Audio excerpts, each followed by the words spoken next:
over the last decade, there has been more openness to buy versus build.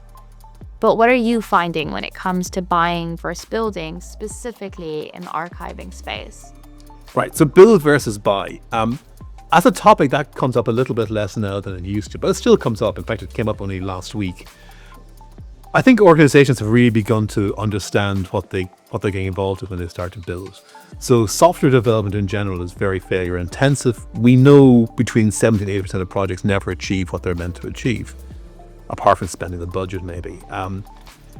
AI is almost certainly as difficult, if not more difficult. And the fact that we've spent the kind of amounts of money that we've spent to develop our AI is evidence of that. Now we're looking at that expenditures in the rearview mirror and that we can bring that benefit to our customers. So the first thing is it's very failure intensive. Now you might still decide, actually I think I've got some competitive advantage that only I can have. I would wonder, so I would say, particularly in the compliance and archiving space, really, there is certain advantage to having your own AI. And we actually allow customers to bring a level of AI into our system.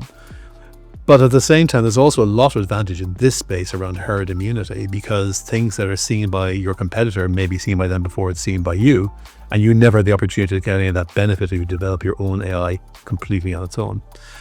So there's that. And then, of course, what do you train this AI on? Well, you need to train it on real, rich data.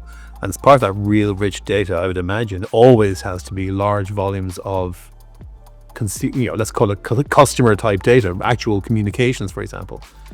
And the minute you do that, you have to be really on top of your security game.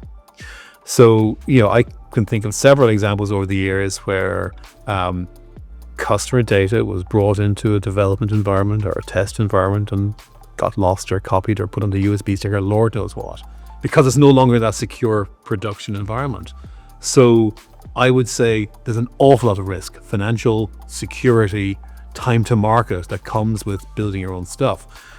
I would also say you probably have the opportunity to get less quality because you're not getting to share among the herd.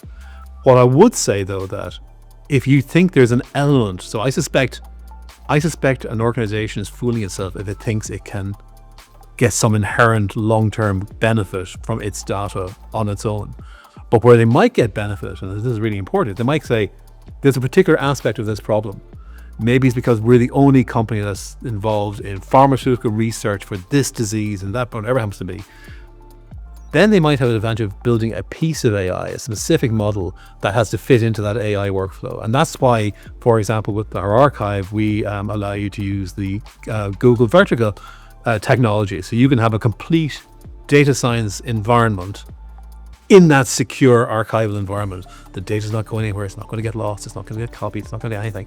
And that's really important. So I would say, if you really want to build anything, think, do I need to build everything or just something? And if it's going to be something, am I really clear on what that's going to be and why that's important?